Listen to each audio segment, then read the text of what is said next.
नमस्कार मंडळी, श्री स्वामी समर्थ. मंडळी, सकाळी उठून जेव्हा तुम्ही या गोष्टी पाहता तेव्हा हे स्वामींचे संकेत आहेत आणि त्या गोष्टी शुभ मानल्या जातात हे तुम्हाला या व्हिडिओच्या मार्फत आम्ही समजवण्याचा प्रयत्न करणार आहोत. मंडळी, एक नवीन सकाळ तुमच्यासाठी नवीन आनंद आणि नवीन जोम घेऊन येते.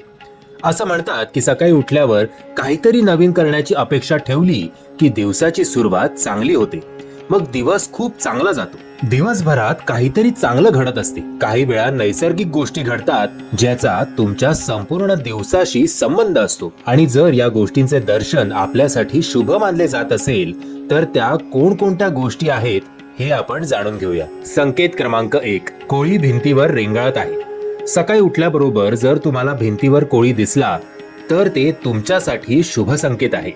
सकाळी भिंतीवर कोळी दिसणे हे खूपच शुभ मानले जाते. सकाळी तुमच्या दारात गाय येणे हे सुद्धा शुभ मानले जाते. याचाच अर्थ देवी महालक्ष्मी स्वतः तुमच्या दारी आली आहे.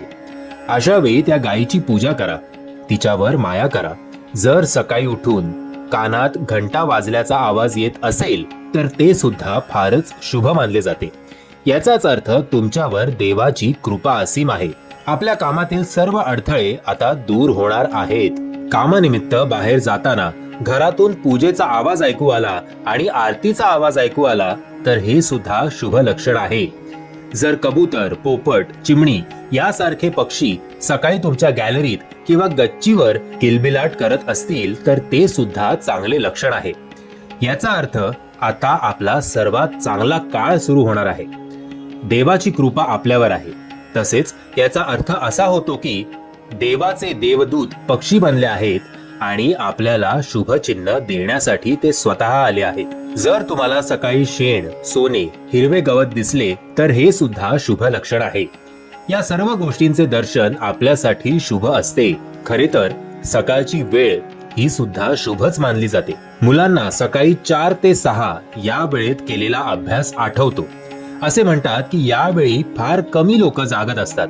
देवाची ऊर्जा थेट आपल्यापर्यंत पोहोचते. म्हणूनच असे म्हणतात की या काळात कोणतेही काम चांगल्या एकाग्रतेने केले जाते.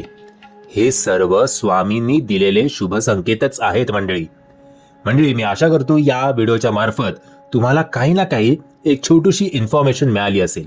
जर तुम्हाला हा व्हिडिओ आवडला असेल तर प्लीज या व्हिडिओला लाईक, शेअर आणि चॅनलला सबस्क्राईब करायला विसरू नका. श्री स्वामी समर्थ.